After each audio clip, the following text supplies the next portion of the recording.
bapak-bapak, ibu-ibu, jamaah Masjid Baitul Al-Ikhlas, Masjid Al-Ikhlas yang saya muliakan dan yang mudah-mudahan semuanya dimuliakan oleh Allah Subhanahu wa taala.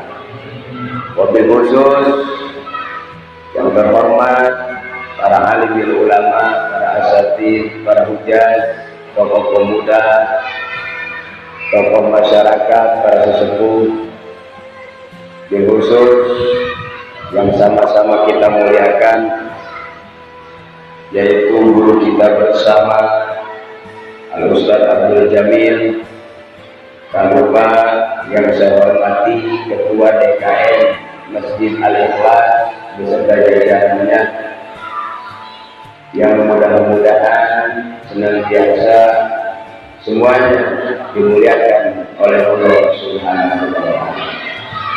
Amin ya Allah ya Rabbal alamin. Hadirin jamaah sekalian, rahimakumullah, kita akan melanjutkan materi pembelajaran kita mengenai kitab yang sekarang kita aji.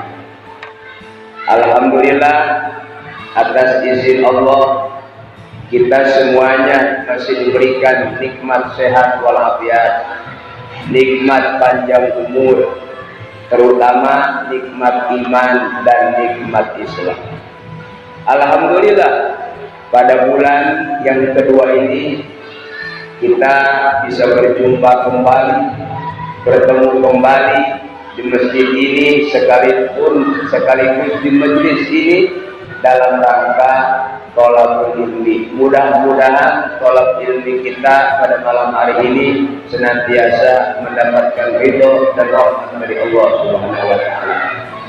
Amin ya Allah ya Rabbal alamin. Saya yakin alhamdulillah yang hadir pada malam hari ini adalah jamaah yang setia, jamaah yang sudah dikuatkan iman Islamnya oleh Allah Subhanahu wa taala. Karena kalau tidak kuat, saya yakin para hadirin sekalian, mungkin para jamaah lebih memilih menonton Indonesia lawan Singapura. Tahu Pak ya? Karena saya yakin yang jamaah di sini semuanya pecinta Nabi kita, Nabi besar Muhammad Sallallahu Alaihi Wasallam. Apa belum mulai Pak? Oh, udah. Ya Allah ya Rabbana. Ya, tapi ini sebuah anugerah. Kenapa kita lebih memilih maksiat daripada ibadah? Nah, kenapa? Karena kata Rasulullah Sallallahu Alaihi Wasallam, al jannatu hubbat bil syahwat wan nar hubbat bil makari. Ya, jadi kalau jalan ke surga Pak, malas, banyak halangan Pak, banyak rintangan, banyak ogah Bu ya, banyak ogah. Apalagi kalau nungguin ustadznya lama. Aduh, saya yakin ini mungkin di bagian masing-masing dalam hatinya ini kapan datangnya Pak Ustaz? Apa gua pulang aja tak? Kan gitu kan ya. Nah, tapi saya mendoakan mudah-mudahan yang jengkel sama saya Allah ampuni dosanya, amin. Yang kesel sama saya Allah ampuni dosanya, amin. Ya alhamdulillah Pak. Ya. Jadi apa coba kalau nunggu BLT Pak? Ridho ngantri Pak ya. Ridho kepanasan. Tapi kalau nunggu urusan ibadah Pak, banyak rintangannya Pak. Karena jalan ke surga itu Pak berat. Jalan ke surga itu enggak gratis Pak, beli dengan pengorbanan. Makanya kita ini, kenapa kita rela duduk di sini? Ini dua keuntungan Pak. Dua keuntungan. Kita duduk di masjid ini, kita akan mendapatkan dua keuntungan. Yang pertama, kita niatkan duduk di sini beriktikaf di masjid. Setuju? Setuju? Nah, jadi saya sarankan kalau besok-besok nih insya Allah kita bulan ketiga ketemu lagi insya Allah. Jadi kalau datang setiap di masjid, bukan hanya pengajian saya aja Pak. Mungkin di sini ada pengajian Ustaz setempat, guru kita Ustaz Abdul Jamil, ya. Ya, jadi kalau duduk di masjid sambil ngaji, niatkan i'tikaf. Nawaitu an ahtakifa fi hadzal masjid sunnatan lillahi ta'ala. Niat saya beriktikaf di masjid ini sunnah karena Allah. Selama kita duduk di masjid, kita akan diberikan pahala iktikaf oleh Allah Subhanahu wa taala. Alhamdulillah. Dan pahala yang kedua, kita akan memperoleh pahala sebagaimana yang dikatakan oleh Sayyidina Muhammad sallallahu alaihi wasallam, yang mana menuntut ilmu itu lebih baik daripada kita melaksanakan sholat sunnah 1000 rakaat. Mantap nggak Pak kira-kira Pak? Saya tanya yang hadir di sini, ada enggak jamaah yang sanggup sholat 1000 rakaat sholat sunnah? Yang sanggup ngaco pulang duluan. Ada enggak Bu kira-kira Bu? Yang sholat sampai sholat sunat sampai 1000 rakaat, ada enggak? Enggak ada kan? Cukup kita ngaji di sini, cukup kita menuntut ilmu, itu kata Rasulullah sama pahalanya seperti orang yang melaksanakan sholat sunat 1000. Alhamdulillah. Jadi nanti pulang ke rumah udah nggak usah sholat lagi Pak. Udah kebanyakan. Setuju kira-kira? Jangan salah tafsir Pak. Jangan apa namanya misunderstanding.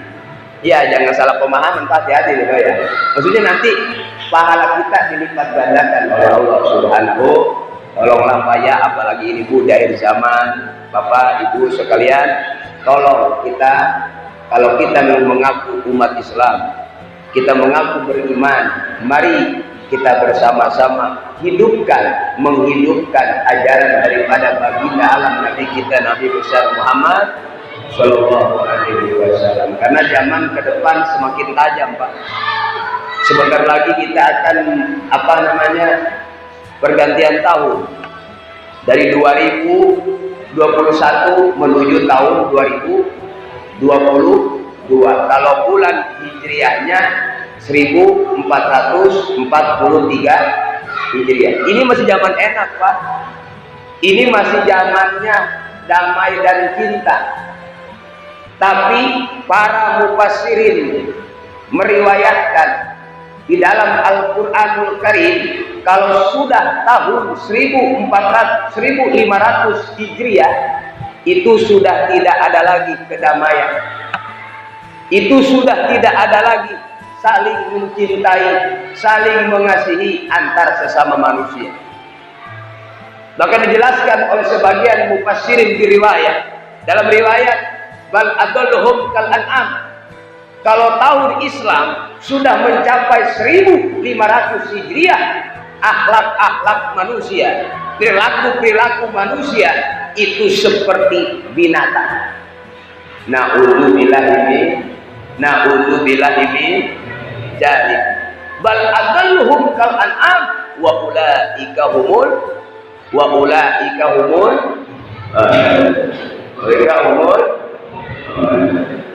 Inggris ngomongnya wa ulaika humul ada mukminun, ada kufirun. Aduh, ini yang benar Pak yang mana ini? Ini ketahuan ini Bu ya, banyak buka HP tapi gak banyak baca Quran. Betul apa betul? Iya, makanya tolong kita bentengi akidah kita. Sedangkan caranya kita bentengi akidah kita yaitu mengikuti pengajian. Makanya mudah-mudahan kita doakan yang belum mau ngaji, mudah-mudahan Allah berikan hidayah. Yang sudah mau ngaji, kita doakan mudah-mudahan diistiqomahkan dalam urusan cari ilmunya. Amin ya Allah ya Rabbal alamin. Ya tolonglah Pak. tolong pokoknya pengajian jangan cuman kami Pak Ustadz jadi ini ntar sebulan sekali, enggak. Saya mohon luruskan soft, rapatkan barisan, kita memperbanyak mengadakan pengajian. Di sini kan kalau ngaji mingguan kan ada guru kita, betul, betul. Itu setiap hari minggu pagi. Alhamdulillah berarti minggu pagi. Oh berarti kalau minggu pagi Kak Zuherman mantap itu minggu pagi. Oh sampai ke minggu malam tuh luar biasa. Mudah-mudahan ditinggal ke istiqomah oleh Allah Subhanahu Wa Taala. Amin ya Allah ya Rabbal. Jangan mau Pak, ini yang mengakibatkan hati kita keras. Ya, ini yang mengakibatkan hati kita tidak lunak. Ini yang mengakibatkan hati kita menjadi keras seperti batu ya karena tadi telinga kita tidak dibiasakan untuk mendengarkan ayat-ayat Allah Subhanahu Wa Taala. Mata kita tidak dibiasakan untuk melihat ayat-ayat Allah Subhanahu Wa Taala. Siapa yang bisa membongkarkan ayat-ayat Allah? Siapa yang bisa menjelaskan tentang ayat-ayat Allah? Al-ulama warasatul anbiya. Para ulama itu adalah pewaris daripada anbiya wal mursalin. Jangan jauh dengan ulama. Cintai para alim ulama karena Al-Kutub Syekh Abdul Wahab Asy-Sya'rani di dalam kitab Tazkiratul Qurtubi beliau mengatakan, wa'lamu, ketahuilah oleh kalian, annal qalbal qasi, sesungguhnya hati yang keras, hati yang gelap, hati yang tidak bisa menerima nasihat, yalinu insyaallah biumurin, itu bisa lunak dengan berbagai cara, dengan beberapa cara. Hati kita yang tadinya keras, insya Allah dengan perkara ini akan menjadi lunak, akan menjadi bersih, dan akan menerima ayat-ayat Allah Subhanahu Wa Taala. Apa itu Pak Ustadz? Yang pertama, ziaratul kubur. Sering-seringlah kita berziarah kubur. Sering Pak? Sering Pak? Bu, sering Bu ziarah kubur. Suka ziarah ke orang tua Pak? Setahun sekali. Setahun sekali. Itu pun lebaran doang Pak ya. Idul Fitri. Kalau bisa ya kita tiap Jumat.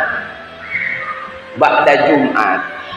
Pagi ke, mau sebelum Jumat ke, sudah Jumat ke. Untuk apa kata Rasulullah? Untuk mengingat alam akhirat.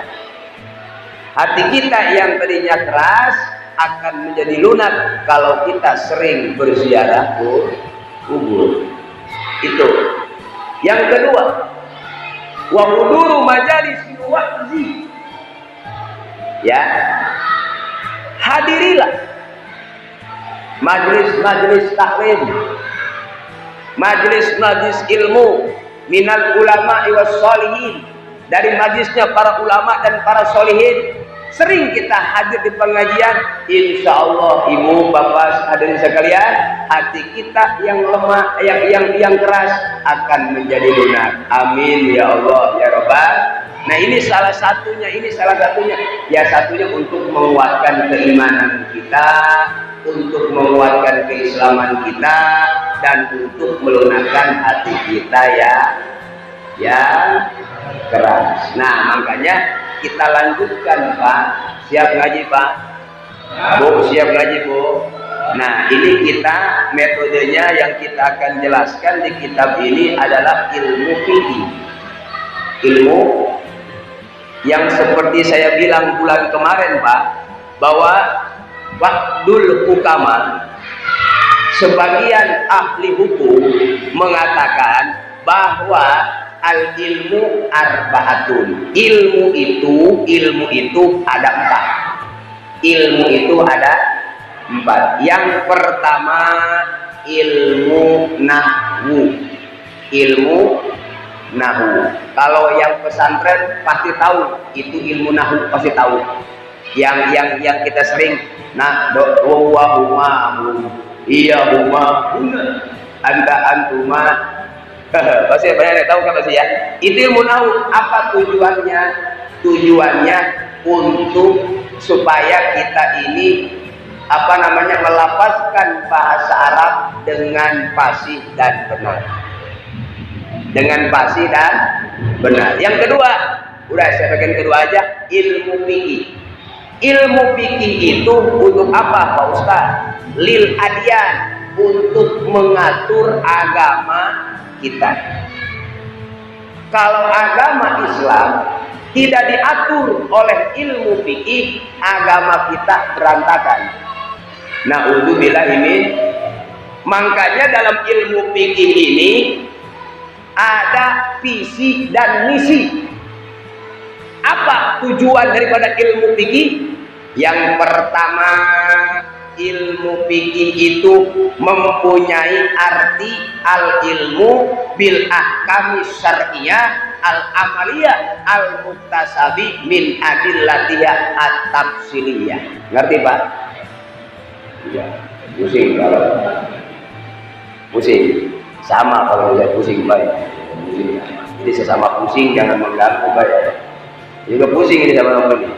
Jadi yang namanya ilmu fikih itu sebelum kita mengkaji satu kitab, ya terlebih dahulu kita harus tahu tujuan kitab tersebut. Nah ini yang kita kaji adalah kitab fikih. Ilmu fikih ini adalah al-ahkam, ilmu yang menggunakan hukum-hukum syariat. Hukum syariat. Apa itu syariat Pak Ustaz? Apa itu syariat? Qala Imam Sawi. Imam Sawi mengatakan dalam kitab Muraqil Ubudiyah. Beliau mengatakan bahwa ilmu syariat itu adalah al-ahkamul lati kalafna biha Rasulullah sallallahu alaihi wasallam. Ilmu yang dianjurkan kepada kita. Siapa yang menganjurkan kita? Rasulullah sallallahu alaihi wasallam. Minal wajibat wal mandubat wal makruhat wal muharramat wal mubahat, supaya kita mengetahui mana perintah Allah yang wajib, mana perintah Allah yang sunat, mana perintah Allah yang makruh, mana perintah Allah yang mubah, mana perintah Allah yang haram. Harus tahu tuh, karena ilmu fikih itu berdasarkan al-ahkami syariah al-amaliyah. Ya, di sini al-amaliyah ini para ulama mengatakan al-kharaja bihil ilmu bil ahkami syariah al-i'tiqadiyah kasubutil wujub lil qudrati fi qaulina. Jadi kalau berkata al-amaliyah berarti keluar daripada ilmu tauhid. Berarti selain ilmu tauhid berarti bukan ilmu fikih. Jelas kira-kira itu Pak? Waduh pusing dari Ibu ini. Tenang aja Pak, pokoknya ngaji sama saya mah Pak, insya Allah pulang mah bisa. Insya Allah pulang mah bisa. Insya Allah pulang mah bisa. Tenang aja Pak, selalu ya. Insya Allah pulang mah bisa. Tenang aja Pak. Jadi selain daripada ilmu wujud, idam, bako, itu tidak dibahas di dalam ilmu fikih. Jelas kira-kira. Jadi yang dibahas ilmu fikih itu al-amaliyah, al-muktasab, harus dicari Pak. Nih begini, harus kita punya guru, harus punya guru yang nyata, jangan yang maya. Betul. Ini belajar sholat sama Google, belajar sholat sama Syekh YouTube. Betul. Belajar sholat sama Instagram. La faidah. Itu semua tidak bermanfaat. Walaupun itu kita benar nih kita nih, benar secara syariat, tapi kita kan hidup harus mencari seorang guru. Betul. Bagaimana guru kita mengajarkan kita cara berwudu? Ini alhamdulillah ada guru kita Ustaz Abdul Jamil. Doakan beliau supaya panjang umur, sehat walafiat, dihasil masuk oleh Allah Subhanahu wa taala. Doakan supaya diberikan kekuatan untuk membimbing kita ke jalan yang diridhoi oleh Allah Subhanahu wa taala. Amin ya Allah ya Rabbal. Nah, ini makanya kita harus punya guru praktek sholat. Bagaimana cara berwudu, bagaimana cara kita ruku, bagaimana, jangan ngelihat di Setan gepeng jangan. Tuh, itu namanya setan setan gepeng itu namanya tuh. Betul betul. Kita harus punya guru yang nyata, jangan cari guru yang maya, jangan Pak. Kata Rasulullah, walaupun kita ahli dalam ibadah, tapi kita tidak punya guru, man syaikhah, man la syaikhah, fasyaikhunu syaikhun. Barang siapa yang tidak punya guru, fasyaikhunu syaikhun, maka setanlah sebagai gurunya. Na'udzubillah min. Mau Pak dipimpin oleh setan, mau Pak? Mau Pak diguruin sama setan, mau? Jangan. Na'udzubillah min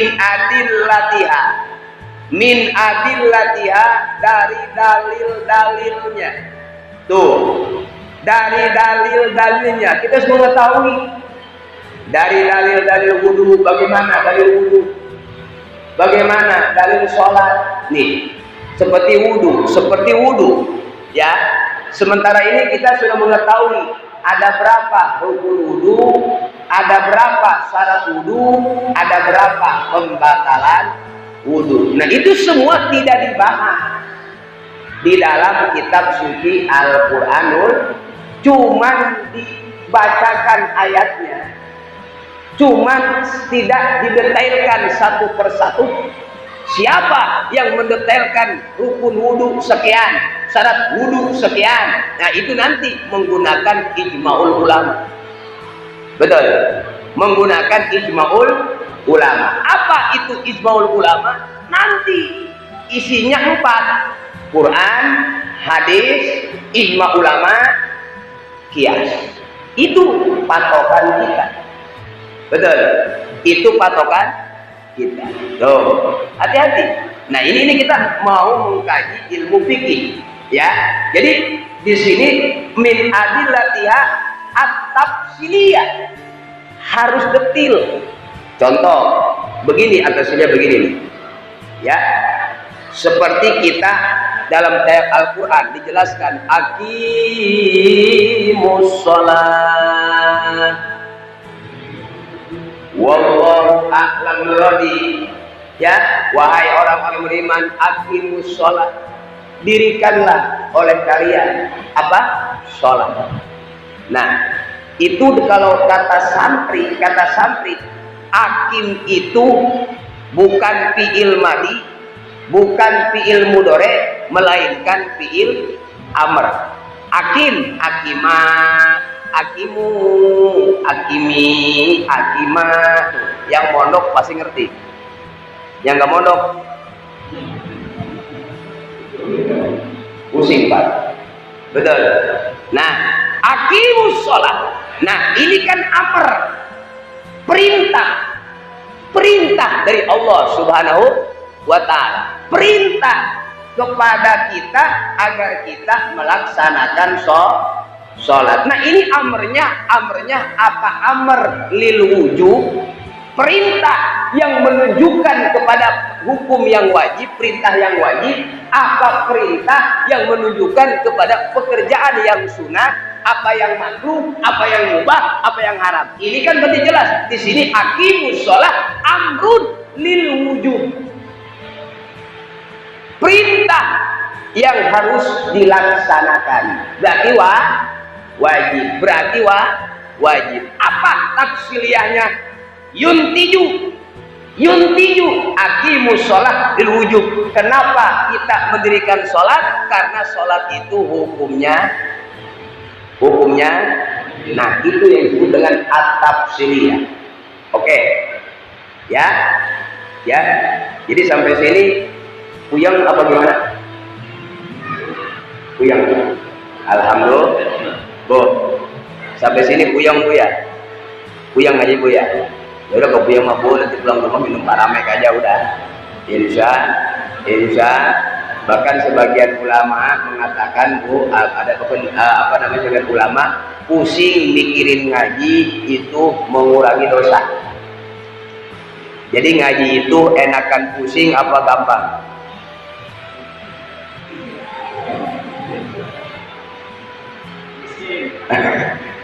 Jadi kalau pusing mikirin ngaji itu ngurangin dosa. Sama seperti kita pusing mencari nafkah untuk keluarga. Alhamdulillahirabbil. Makanya ngaji mah semakin pusing, semakin dosa kita dimaafkan. Alhamdulillahirabbil.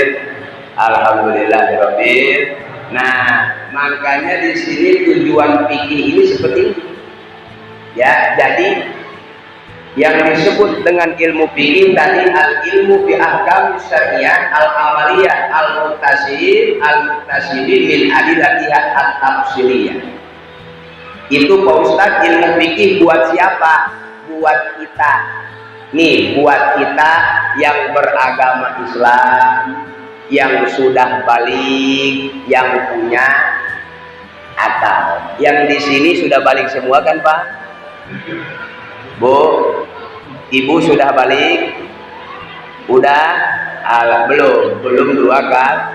Nah, betul. Yang kedua, ilmu fikih ini diperuntukkan bagi orang yang punya akal. Kita punya akal Pak? Alhamdulillah. Yang ketiga, ilmu fikih ini diperuntukkan untuk kita yang beragama Islam. Kita agama Islam Pak? Nah, berarti diatur ilmu fikih. Nah, apa faedahnya Pak Ustadz? Kalau kita minum, kalau kita panas dingin, minumnya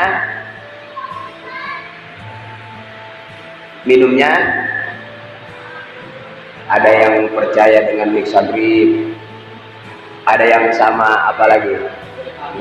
Bodre,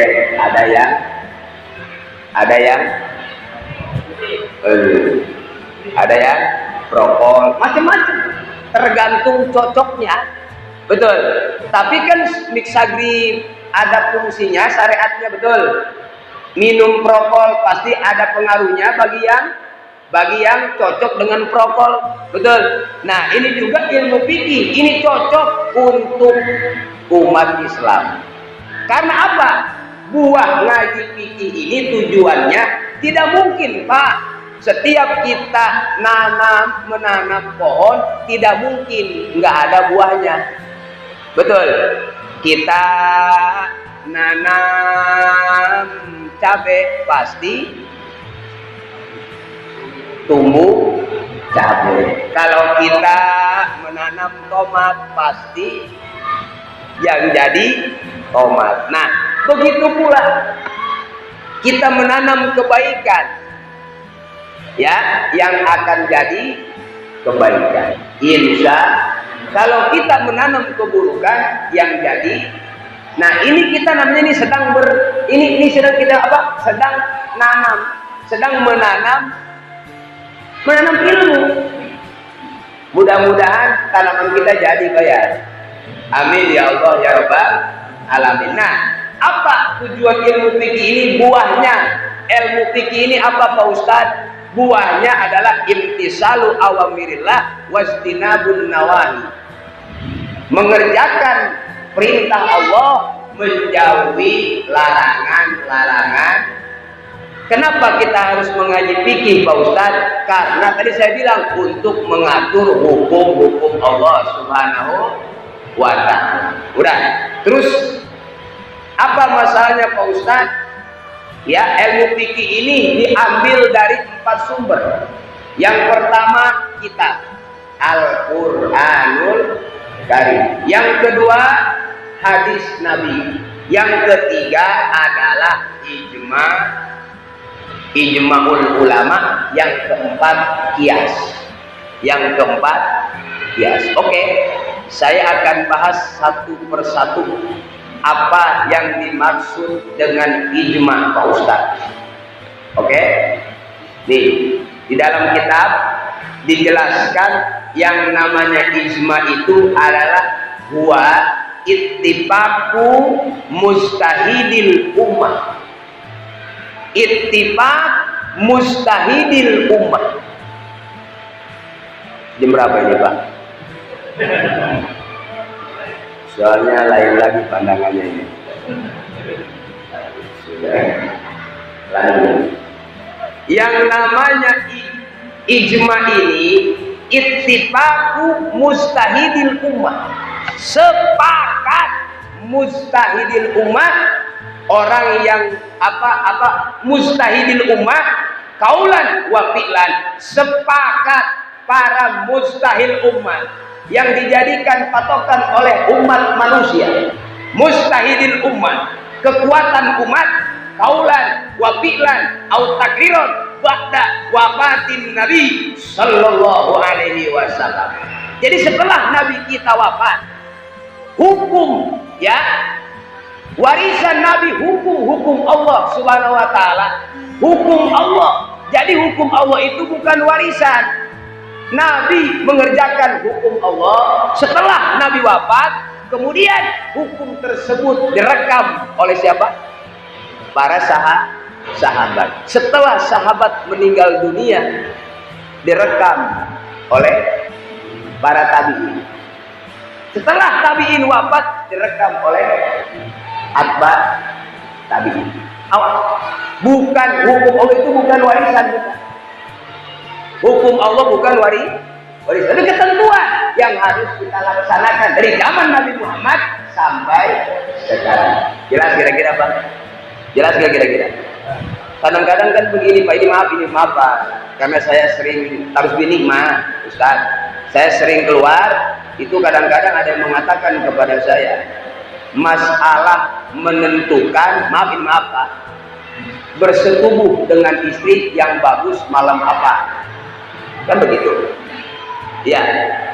Ada yang mengatakan yang bagus mah malam Senin. Sebagian ulama lagi mengatakan yang bagus mah malam Selasa, malam Rebo, malam Kamis. Yang paling ngelunjak sunnah Rasul malam ai. Ini bahaya ya. Apa mereka katakan? Padahal kata sebagian orang itu kan pendapat ulama juga kan manusia sama seperti kita. Masya Allah, ini yang kurang aja. Betul. Sekarang kita bandingkan diri kita dengan Imam Syafi'i, sama nggak? Sama nggak Pak? Sama. Sesama manusia. Nih Pak, di sini saya akan sedikit menceritakan. Setelah kemarin kita sudah pembukaan, Bismillah, walhamdulillah, sholatu wassalamu ala Rasulillah. Nah, disunahkan kita mengucapkan amma ba'du. Nah, berarti setelah baca Bismillah, alhamdulillah, membaca sholawat kepada Nabi kita, Nabi besar Muhammad Shallallahu Alaihi Wasallam. Nih, bahasa mukhtasar. Ini kitab Pak, ringkesan. Kenapa saya pilih kitab ini? Karena saya yakin Pak, ya, jangankan ngaji bulanan Pak, ngaji mingguan aja nih. Kalau yang sudah tua mah udah tua, keluar masjid aja. Betul. Makanya guru saya berpesan, ngaji jangan tinggi-tinggi kitabnya, jangan sohor-sohor kitabnya, ajarin dulu yang bawah. Betul. Sekarang maaf ini Pak nih, kita mau adu kitab apa memperbanyak pengamalan? Apa mau memperbanyak kitab, apa mau memperbanyak pengamalan? Betul. Padahal mengaji mah nggak usah banyak-banyak Pak, satu kalimat direnungkan. Betul. Satu kalimat direnungkan. Ini sekarang orang nih bangga dengan kitab. Lu ngaji apa? Gua mau ngaji Sabinah Kalhama gua mano Ihya Ulumuddin putih. Serem. Angker. Ya, yang tinggi kita kejar, yang bawah kita lupakan. Pak, kira-kira itu tertib bukan Pak? Monyet kalau naik dari mana? Bentar Pak, Sekarang kita kalau manjat pohon, bisa nggak langsung meloncat ke atas, bisa nggak? Oh, itu orang berarti sakti mandraget itu berarti. Betul. Kalau nggak jadi bawa, baru bawa terus. Kita rapikan dulu ubudiyah kita kepada Allah Subhanahu wa taala. Cek lagi apakah wudhu kita selama ini sudah betul. Cek lagi kalau selama ini sholat kita sudah betul. Apalagi ibu-ibu nih, ibu-ibu ya, dalam urusan haid banyak yang keliru, Pak. Banyak yang kesulitan. Ya, kadang-kadang sekarang ibu-ibu haidnya tidak normal. Betul. Kadang hari ini haid, besok enggak. Besok haid. Besok enggak. Lakinya bingung, Pak. Ini gua taikin jangan ini kan gitu kan. Waduh. Betul. Sering saya mendapatkan telepon, Pak. Ini bosan, saya ini bingung, ini haid saya begini. Aduh. Kan kalau kita lihat dokter bukan Pak saya, Pak. Betul. Oh, tapi kita kembali kepada Allah Subhanahu. Nah, kita kembali kepada ulama. Kita kembali kepada kitab, tidak perlu mengatur hukum yang sudah diatur di dalam kitab. Kita tinggal melaksanakan. Betul. Kita tinggal melaksanakan. Kaul ini aja belum selesai, bikin kaul lagi aja. Pusing Pak kepala, Pak. Betul. Iya, makanya kita tinggal mengikuti prosedur aja. Nah, makanya di sini ini ringkesan, Pak. Ini kitab ringkesan. Jadi kalau kata kita mah enggak full, ini mah cuma sekelumit ringkasan aja. Ringkasan fi usuliddin yang akan menjelaskan tentang usul agama. Yang akan menjelaskan tentang apa? Usul batang agama. Kan agama ini ada batang, ada cabang. Betul. Ada batang, ada cabang. Emang yang disebut usul apa itu Pak Ustadz? Nih, yang disebut usul ini wahwa asroful ulum. Yang dinamakan dengan nih sebut tangan kita, apa tangan kita. Ini kan cabang nih. Ini cabang. Yang ini batang. Oke? Nih, sekarang kita bahas yang batangnya aja. Karena ngaji fikih ini harus tawaju dengan guru, harus jelas cara geraknya bagaimana. Betul. Jangan cuma ngedenger doang, tapi harus jelas. Betul. Jadi kalau ngaji ini harus tawaju, harus one by one. Oke? Harus bertatap muka. Oke? Tidak boleh online. Tidak boleh. Harus bertatap muka. Syarat ngaji fikih harus tawajuh dengan guru. Betul. Nah, di sini ini kan cabang, ini batang. Oke, kita akan membahas batang agama. Batang agama itu bagaimana Pak Ustadz? Di sini wahwa asroful ulum. Batang agama itu adalah ilmu yang paling mulia. Ilmu yang paling mulia di sini secara mutlak li'annahu yubhasu amma yatawaqqaful imanu alaihi wa tamamuhu. Karena batang agama itu adalah membahas perkara-perkara yang mencangkup keimanan dan kesempurnaan iman. Saya ulangi, batang agama itu adalah ilmu yang paling mulia karena di dalamnya akan membahas kesempurnaan iman, akan membahas tentang iman dan kesempurnaan iman kita. Jelas Pak kira-kira Pak? Nah, yang kedua, wa jumlatun min furu'ihi. Nah, di sini kita akan membahas juga cabang agama. Tenang Pak, ini masih pembukaan, slow. Oke? Slow respon, tenang aja dulu. Slow. Minum Pak, merokok Pak, merokok. Biar ada insting, gitu ya Pak ya. Sambil merokok. Merokok ya Bu ya, merokok. Sebab yang orang yang nggak ngerokok nggak punya pegangan. Dan juga orang yang nggak ngerokok itu nggak ngaji tauhid. Sebab dalam ilmu tauhid ada wujud kidam bako. Ada Pak. Udah masalah aja Pak. Sukses info. Oke. Ya, oke. Tenang, ini baru pembukaan. Tenang aja dulu. Selau aku masih lama. Aduh, mudah-mudahan panjang umur Pak ya. Sehingga kita bisa menyelesaikan pelajaran kita di kitab ini. Amin. Amin ya Allah ya Rabbal. Nah, di sini emang itu Pak Ustadz.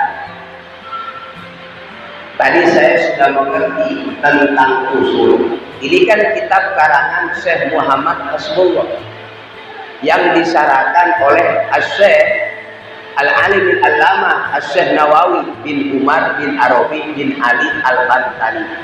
Nah ini kita menjadi apa? Ini kita mengikuti ijma'ul ulama dulu. Oke?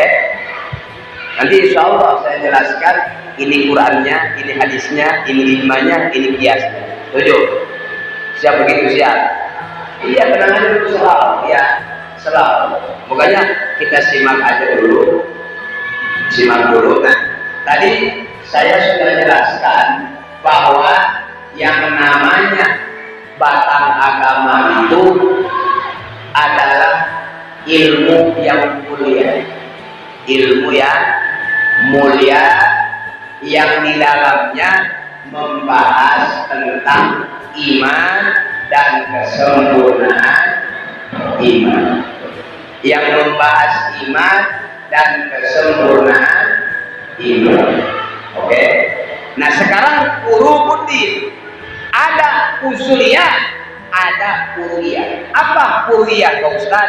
Yang namanya furu' itu di sini dijelaskan oleh Syekh Nawawi Al-Bantani, ma yata'allaqu bil qurbati ilallah. Satu perkara yang berhubungan dengan ibadah kepada Allah Subhanahu wa ta'ala. Jadi kalau cabang pusat, kalau usul mah pusat, tapi kalau cabang mah bukan pusat.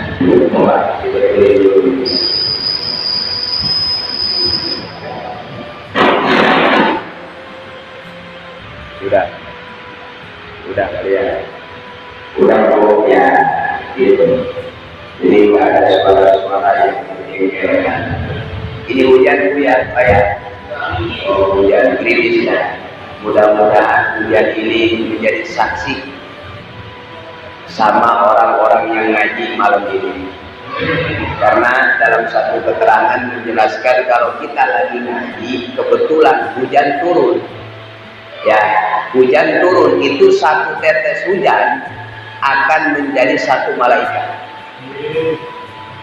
Akan dijadikan saksi. Itu satu tetes Pak, kalau 2 tetes Pak. Kalau 100 tetes Pak, 100 hujan dia akan bilang kepada Allah, ya Allah, aku bersaksi bahwa si Fulan bin Fulan malam ini ngaji.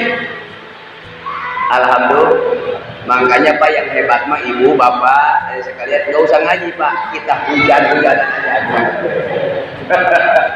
Kita hujan-hujan, kita aja udah. Masya Allah. Awas nih. Di sini akan membahas usul dan furu'. Ya, di sini akan membahas usul dan furu' agama berlandaskan ala mazhabil Imam Syafi'i. Ya, kita mengikuti anjuran al-Imam ada Syafi'i di sini ada Pak? Ada di sini Syafi'i, di sini Syafi'i ada Pak? Ada Syafi'i Pak ya? Ini bagaimana ini banyak yang mengganggu ini suaranya. Ada di sini ada Imam Syafi'i, di sini ada Syafi'i. Tukang bubur kali baju coba. Nah,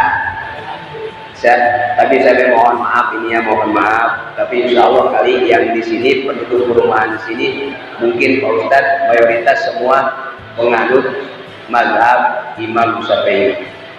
Semua rata di sini rata. Hah? Apa ada yang beda? Jadi begini Pak, Indonesia ini dari Sabang sampai Merauke mayoritas mengikuti mazhab Imam Syafi'i. Imam Syafi'i. Nah, yang jadi pertanyaan, kita mengaku mazhab Imam Syafi'i, ini yang disebut mustahil ummah. Tuh, ya. Karena orang banyak sekali yang mengatakan anti Imam Syafi'i, anti Imam Maliki, anti Imam Hanafi, anti Imam Hambali. Kenapa kita tidak bermadhab? Betul. Kenapa kita tidak bermadhab? Apa alasannya? Karena mereka ini, yang empat ini, semuanya menyambung benang merah kepada baginda kita Nabi besar Muhammad Sallallahu Alaihi Wasallam. Bahkan yang empat mazhab ini termasuk tabi'in, kalangan tabi'in. Betul. Ini hati-hati Pak.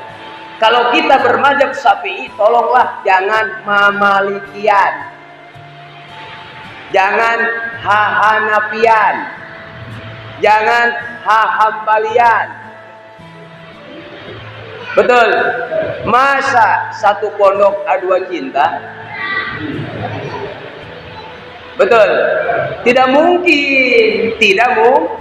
Nah, kalau kita ibadah, satu ibadah kita menggunakan dua mazhab, itu namanya talpek.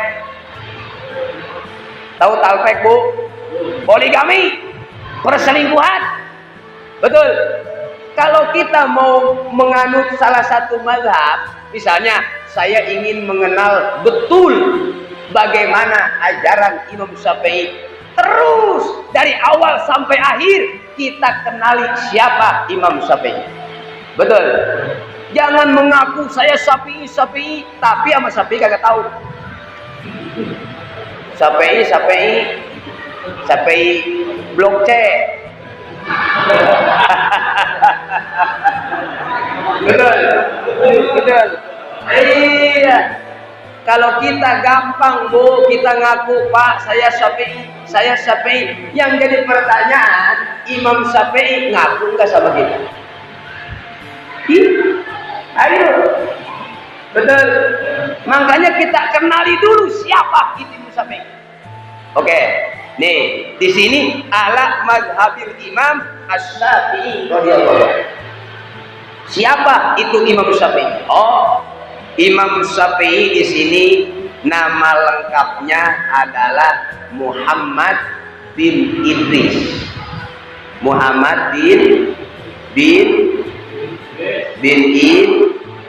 Idris bin Abbas bin Usman bin Syafi'i bin Sa'id bin Ubaid bin Abdi Yazid bin Hasim bin Abdul Muttalib bin Abdul Manaf.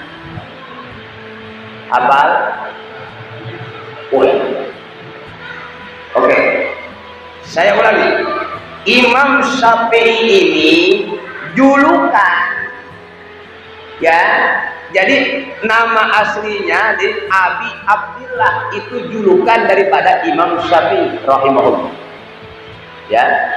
Tuh, namanya Muhammad bin Idris. Muhammad bin, kalau kita mah Pak nama samaran gitu. Imam, nama sebutannya Imam Syafi'i. Imam Syafi'i namanya mah Muhammad bin Idris. Kenal? Belum. Bin Abbas bin Usman bin Syafi'i bin Sa'id bin Ubaid bin Abdul Yazid bin Hasim bin Abdul Muttalib bin Abdul Manaf. Oke, di sini ada persamaan nggak Pak Ustadz dengan Nabi Muhammad? Ada. Nabi kita Rasulullah SAW bin Abdullah bin Abdul Muthalib bin Abdul Manaf. Ya, berarti nisbat kepada Imam Syafi'i, Abdul Manaf ini adalah kakek yang ke-9 ke Imam Syafi'i. Tapi kalau nisbat kepada Nabi kita, Imam Syafi'i ini adalah kakek nomor 3 kepada Nabi kita, Nabi besar Muhammad. Berarti itu Imam Syafi'i dengan Nabi kita ada hubungannya nggak Pak? Ada kekeluargaan tidak? Mana mungkin kita mengatakan kita anti Syafi'i, sementara ulama mengatakan bahwa Imam Syafi'i ini adalah keturunan daripada Sayyiduna Muhammad. Berarti kalau kita anti dengan mazhab, sama saja kita anti dengan Sayyiduna Muhammad sallallahu alaihi wasallam. Jelas gitu. Jelas Pak. Ini saya kenalkan Imam Syafi'i tadi. Ya, kadang-kadang orang ngaji di Google doang udah kayak mondok 10 tahun Pak. Betul. Ngaji di Google doang udah kayak mondok 12 tahun Pak. Ngaji sulit Pak. Ngaji itu sulit. Ya Allah ya Rabb. Makanya ngaji kepada orang yang benar agar tidak gampang menyalahkan. Betul? Ngajilah kepada orang yang benar agar tidak gampang menyalahkan. Jelas kira-kira? Jelas? Yang maksudnya? Nah, maksudnya yang benar ini bukan benar orangnya, benar gurunya. Nah, dari mana ini Ustadz nih? Ini Ustadz ini berguru kepada Kiai mana? Kiai Anu, gurunya siapa? Guru siapa terus? Insya Allah sampai kepada junjungan alam Nabi kita, Nabi besar Muhammad Sallallahu Alaihi Wasallam. Iya, ini Pak yang saya khawatirkan Pak. Makanya kalau kita sering perhatikan kemarin Semeru kenapa meletus Pak? Ya, ini sumber renungan buat kita Pak, renungan malam ini Pak. Betul. Di zaman Rasulullah saya pengen bertanya sama Bapak di sini, banyak nggak pemabok Pak? Banyak nggak Pak penzina? Banyak tidak? Banyak. Yang main banyak nggak Pak? Yang judi banyak nggak? Tapi kenapa Gunung Jabal Abi Qubais belum pernah ada sejarah mencatat Gunung Jabal Abi Qubais meletus? Belum ada. Gunung Uhud belum pernah meletus. Gunung Jabal Rahmah belum pernah meletus. Gunung terbesar Jabal Abi Qubais belum pernah meletus. Sementara itu di Arab itu sedang berada dalam kejahiliah. Betul. Tapi kenapa di kita yang mabuk banyak nggak Pak? Banyak. Yang judi banyak. Yang zina banyak. Kenapa gunung meletus Pak? Pikirkan. Nah, apa sih yang menyebabkan Allah turunkan bencana? Oh, bukan sekedar maksiat Pak nih yang Allah tidak ridho, kita ini sudah hilang rasa kemanusiaannya. Betul? Sudah hilang rasa kepedulian kita antar sesama manusia. Betul. Masih adakah air mata Pak di mata kita? Masih adakah hati kita Pak? Masih hidupkah hati kita? Ya, orang sekarang lebih patuh dipanggil HP daripada dipanggil Allah. Betul. Tanyakan Pak. Ini sudah banyak perbedaan yang menyesatkan umat. Na'udzubillahi min. Beda boleh, marahan jangan. Betul Pak? Cari persamaan, bukan cari perbedaan. Betul. Cari persamaan, jangan cari perbedaan. Ini mah yang Imam Maliki nggak mau ngomong sama Syafi'i. Gua mah Syafi'i, lu Maliki. Ya. Lu segini gak ngomong sama Hambali. Lu mah Hambali katanya. Ya Allah, ya Rabbana. Ini yang menjadikan Allah murka Pak. Betul. Buat apa memperbanyak perdebatan? Kita perbanyak pengamalan. Betul. Debat melulu debat. Mau nyolatin debat dulu. Betul. ada jenazah lewat Pak di kampung sono Pak. Saya ngejelakan kampungnya Pak ya. Jadi harus minimal setiap minggu sekali jadwal saya di Kemeri Pak. Di Kemeri itu saya ada sebagian ustadz itu ada jenazah datang ke masjid ya. Jadi kata ustadz yang ini nih kepalanya ke sono no. Kemana? Ke sono kemana? Ke kidul, utara. Hah? Selatan. Kata ustadz yang satu lagi, ke utara. Itu lagi, ke sono. Itu jenazah puyeng Pak. Betul. Dioper ke sini, dioper puyeng jenazah Pak. Enaknya itu Ustaz bagaimana? Kata saya orang mati mah gimana orang hidup?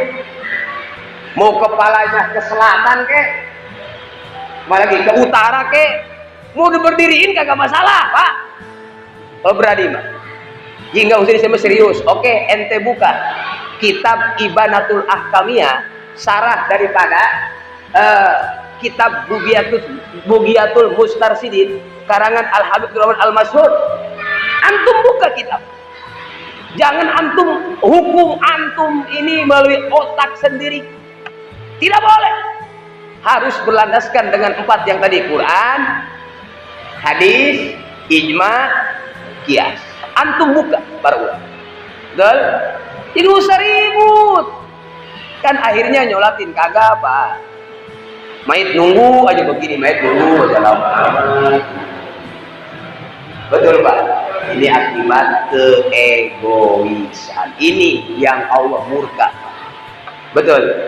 Jangan, makanya kita sama ulama jangan pecahlah. Mari satukan, rapatkan barisan. Kita sama-sama niatkan di sini untuk menggabungkan agama Allah Subhanahu. Siap begitu, siap itu Pak. Siap. Tidak ada di sini Pak. Makanya saya di sini. Saya ini bukan merasa ustadz Pak. Saya ke sini niatnya dari rumah bukan mau ngajarin bapak-bapak sekalian, bukan. Dalam rumus akal Pak, kalau kita ngajar, rumus adab, kalau kita ngajar sama bawahan Pak, bukan sama atasan, bukan. Betul. Coba Bapak lihat pancuran Pak, turun ke bawah apa ke atas? Hah? Ke atas. Makanya ini saya juga niat saya ke sini pengen ngaji bareng-bareng. Betul. Jadi jangan niat mengajarkan, tidak Pak. Manusia nggak ada yang sempurna kecuali Sayyidina Muhammad Shallallahu Alaihi Wasallam. Jadi kita masalah hukum yang memang berkaitan dengan perdebatan kita selesaikan secara pikiran tenang, tidak usah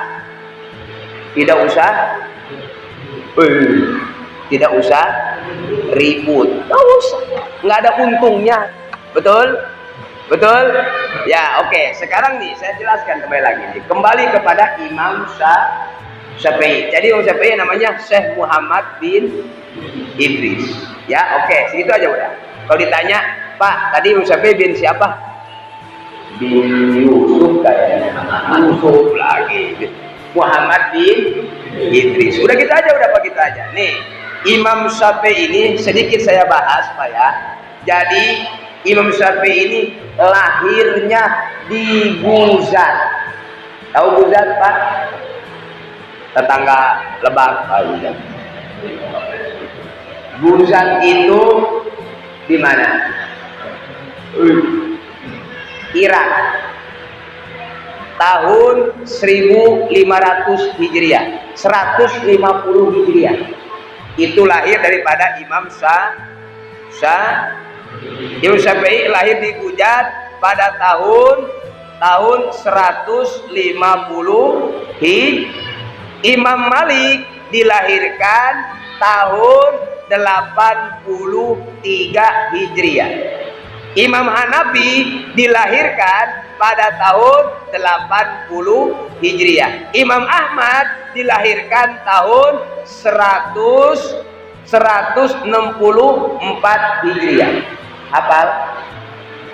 Wih, hafal nggak Pak? Udah.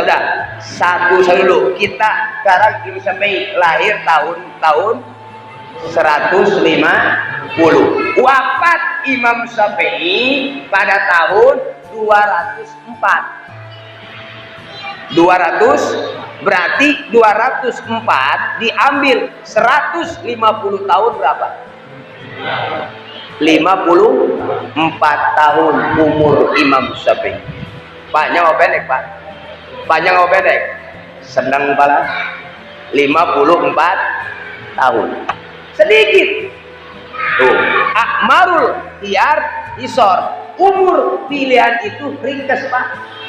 Enggak lama doang, lama ribet. Mati kagak, ibadah enggak, pusing pala, udah ribet pala. Bener enggak? Umurnya ringkas. Akmarul khiyar isor. Umur yang bagus itu ringkas. Umur itu ringkas, enggak lama, enggak terlalu pendek, enggak terlalu panjang. 54. Oke, sekarang kita hanya membahas Imam Syafi'i supaya kita menambah cinta kita kepada Imam Syafi'i ini.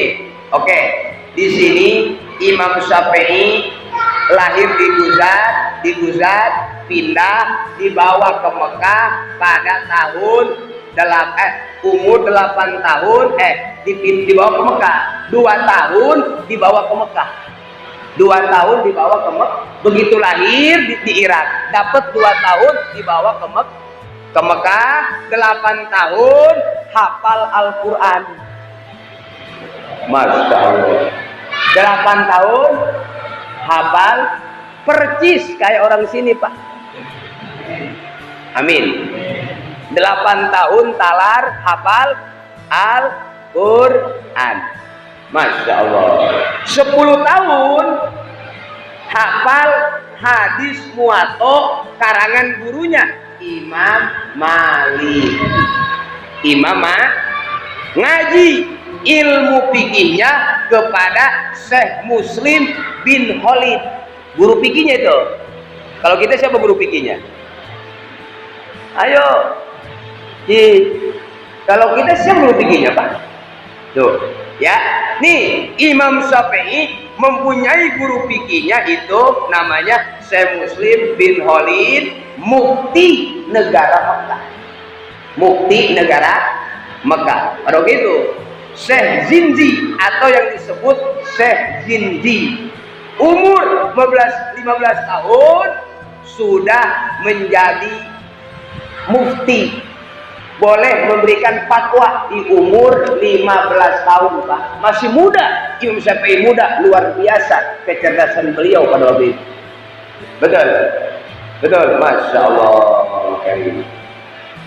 Tuh. Jadi Imam Syafi'i ini suka ngobrol dengan para ulama. Pindah dari Mekah kemana? Ke Madinatul Munawwarah. Ngajilah kepada gurunya yaitu Imam Maliki. Ketemunya di sana di Madinah sama Imam Maliki. Mazhab Maliki itu guru daripada Imam Syafi'i. Tuh. Terus pindah ke Baghdad. Pindah ke Baghdad, Pak. Ini Pak, saya pengen lanjut, Pak ya. Cuma ini jam 10, Pak ini, Pak. Gimana nih, Pak? Gimana? Udahan. Lanjut. Jam 10 ini, Pak. Saya baru juga cerita tentang kisah dari Imam Syafi'i. Ya, nih. Oke, lanjut, Pak. Lanjut. Sampai jam berapa, Pak? Sampai hujan berhenti. Masya Allah, kira-kira. Oke, nih di sini Imam Syafi'i ngaji kepada Imam Malik di Madinatul Munawwarah umur 15. Padahal sudah jadi mufti, tapi ngaji mah terus. Ini mah baru jadi ustadz doang, ngaji berhenti. Betul. Ngaji mah terus, Pak, sampai liang lahat. Betul. Saya juga masih kuliah, Pak. Kuliah saya juga masih. Ya. Karena kalau saya nggak kuliah begini, Pak. Apa kalau jamaah ibaratnya saya ajarin sementara diri saya nggak diajarin. Ini yang repot, Pak. Betul. Jadi kita sama-sama belajar. Sama-sama belajar. Oke, setuju? Setuju Pak? Ya, jadi kita sama-sama harus minimal Pak. Saya masih ngaji sampai sekarang. Siapapun orangnya, mau muda mau tua, kalau dia bisa membimbing saya jadikan guru Pak. Saya jadikan guru. Makanya kita ibarat dagang mah banyak modal, biar nggak kehabisan modal. Kalau ngewarung mah nggak kehabisan bahan-bahan Pak. Betul, habis tambah lagi habis. Atau kalau ilmunya pas, itu repot Pak, amunisinya habis. Betul. Makanya ini kita mudah-mudahan diistiqomahkan dalam mengaji. Amin. Jangan berhenti Pak, jangan bosan kepada ngaji Pak. Penyakit ngaji cuma dua, satu bosan, kedua malas. Bosan gua ngaji aja, jangan bosan sampai akhir Oke, ini. Oke, imam ngaji kepada Imam Maliki itu di negara Madinatul Munawwarah. Kemudian pindah ke Baghdad. 195 tahun, mukim selama 2 tahun. Muncullah ngarang kitab di Baghdad. Muncul Kaul Qadim. Nih yang kita sering dengar, woi cepetan maghrib malu, pendek waktunya. Cepetan lu maghrib lu, pendek waktunya. Itu pendapat Imam Syafi'i dalam Kaul Qadim. Betul.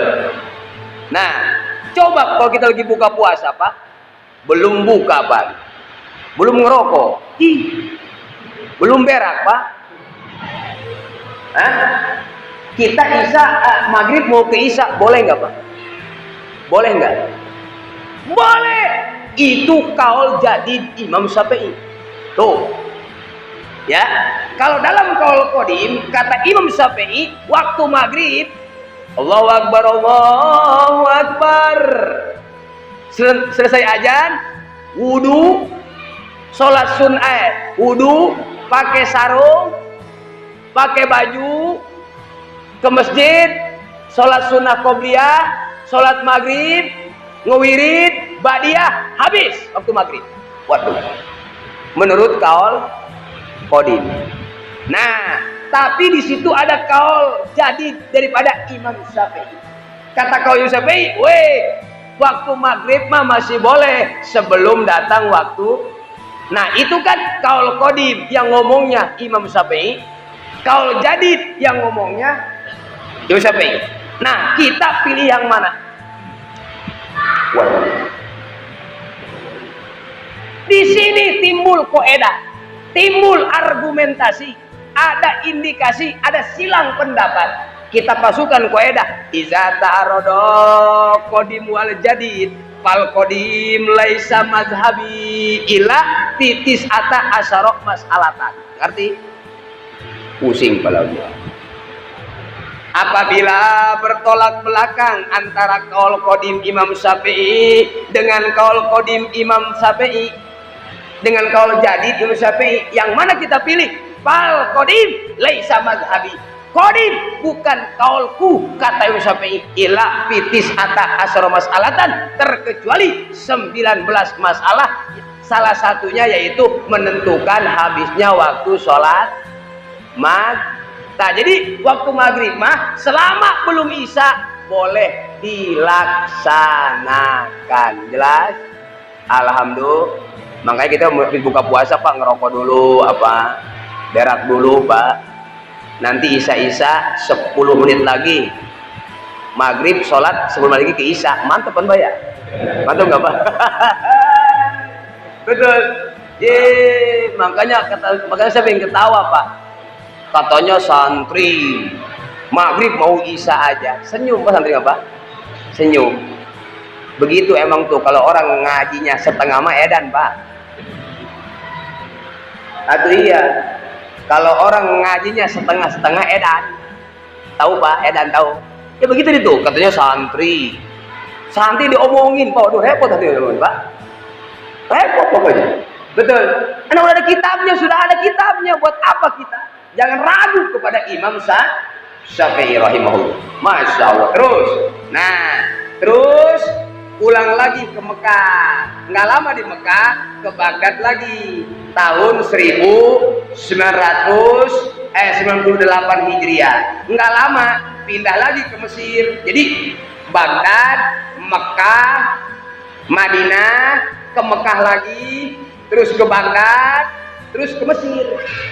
Tuh, itulah negara-negara yang pernah ditempati oleh Imam Syafi'i. Nah, terus di Mesir baru sampai meninggal dunia di situ pada tahun 204 Hijriah. Tuh, makanya lahir di Guzat, meninggal di Mesir.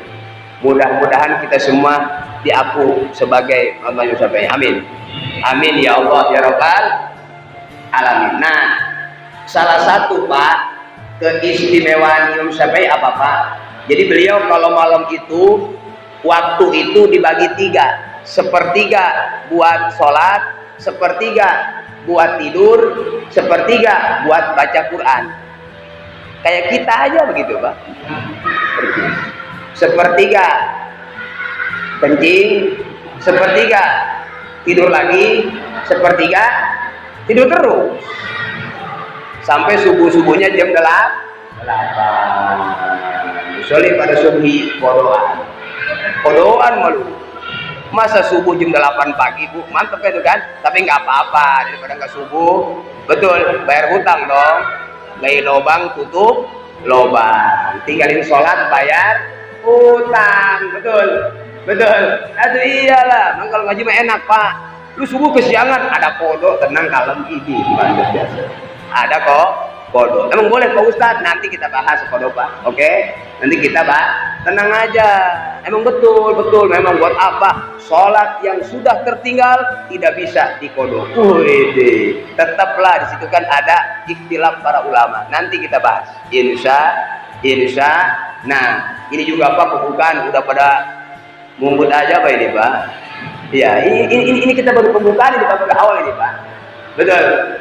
Ya, terus keseharian Imam Syafi'i itu Pak selalu 1 hari khatam Quran.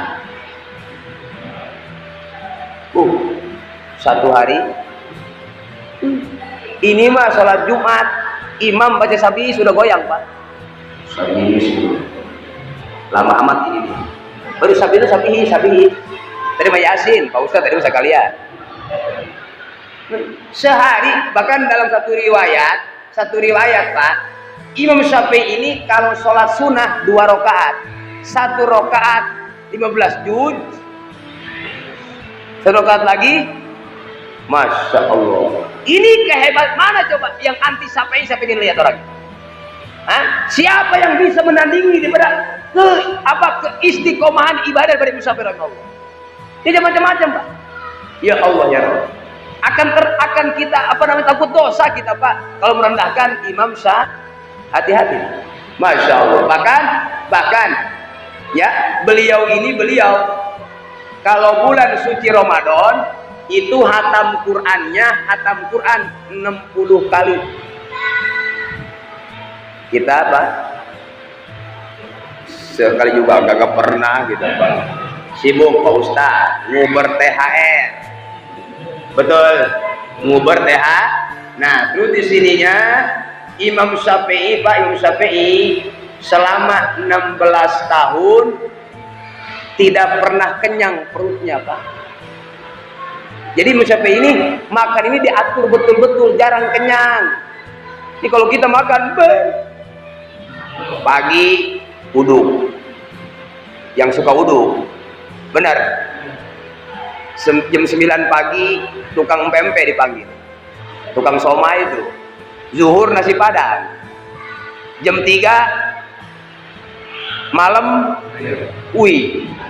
Masya Allah, bagaimana menjadi orang Pak, makan aja begitu kita mah buya. Tuh susah Pak. Makanya inilah saya menjelaskan begini supaya tambah keyakinan kita kepada Imam Syafi'i rahimahullah. Ya ini Pak, ini sedikit, ini baru sedikit Pak. Masih banyak kehebatan kehebat daripada Imam Syafi'i rahimahullah. Luar biasa. Maka sekali kita berdoa, mudah-mudahan kita semua diaku penganut mazhab Imam Syafi'i. Amin. Nah, apa yang namanya? Sama itu Riyadul Badiah. Kitab ini dinamakan oleh Syekh Nawawi namanya Riyadul Badiah namanya. Kalau nanya, oh itu dulu di ustadz yang baru ngomongnya gitu kan. Ustadz baru datang, itu dia ngaji apa sih gitu kan? Tanya kitabnya Riyadul Badiah. Riyadul Badiah. Kalau nanya apa kitabnya? Riyadul Badiah. Nah, di sini akan membahas fi usuliddin wa badibul syariah. Semata-mata Syekh Nawawi Tanahara mengarang kitab ini rojian minallah, berharap rahmat dari Allah Subhanahu wa taala. Tidak niat ingin dipuji, tidak ingin niat tenar, tapi Syekh Nawawi Tanahara mengarang kitab ini mengharapkan rahmat Allah Subhanahu wa taala. Semoga yang mengaji kitab ini ayan babihi, bermanfaat ilmunya dunia wal akhirat. Bermanfaat dari dunia sampai akhirat. Amin. Ya Allah ya Rabbal. Dan juga kitab ini dikhususkan buat siapa? Al-mubtadiina, bagi orang yang baru memulai ngaji. Nih kayak kita nih, kelas PAUD. Kelas PAUD, bukan TK, bukan PAUD. Kelas PAUD. Ya, oke. Nah, ini cocok buat kelas PAUD, kelas bodreksin. Jangan bodrek, jangan, kelas bodreksin, oke? Jelas. Nah, terus, nah di sini wa ayyajila ilai, semoga kita semua melalui kitab ini kita semua bisa beribadah kepada Allah Subhanahu wa taala. Ketika kita ditanya dari mana lu wudu, dari kitab Riyadul Badiah. Dari mana lu sholat, dari kitab Riyadul Badiah. Ada pertanggungjawabannya. Amin ya Rabbal. Itu saja mungkin para jamaah yang bisa saya sampaikan. Kurang lebihnya saya mohon dibukakan pintu maaf yang seluas-luasnya. Insya Allah bulan depan kita bertemu kembali di masjid ini dalam rangka tholabul ilmi. Kita berdoa kepada Allah, mudah-mudahan pulangnya kita dari sini dosa-dosa kita diampuni oleh Allah Subhanahu wa taala. Disehatkan jasmani rohani kita, dikuatkan iman Islam kita, diterangkan hati kita, dijernihkan pikiran kita, disubur makmurkan rezeki kita, diberkahkan kehidupan kita di akhir hayat. Semoga kita meninggal dalam keadaan husnul khatimah dengan membawa kalimatun thayyibah la ilaha illallah Muhammadur Rasulullah bi barakati umil Quran. Al-Fatihah. Bismillahirrahmanirrahim. Alhamdulillahirabbil alamin. Arrahmanirrahim. Maliki yaumiddin. Iyyaka na'budu wa iyyaka nasta'in. Ihdinas siratal mustaqim. Siratal ladzina an'amta 'alaihim ghairil maghdubi 'alaihim waladdallin. Amin. Ilam wallahu a'lam bishawab.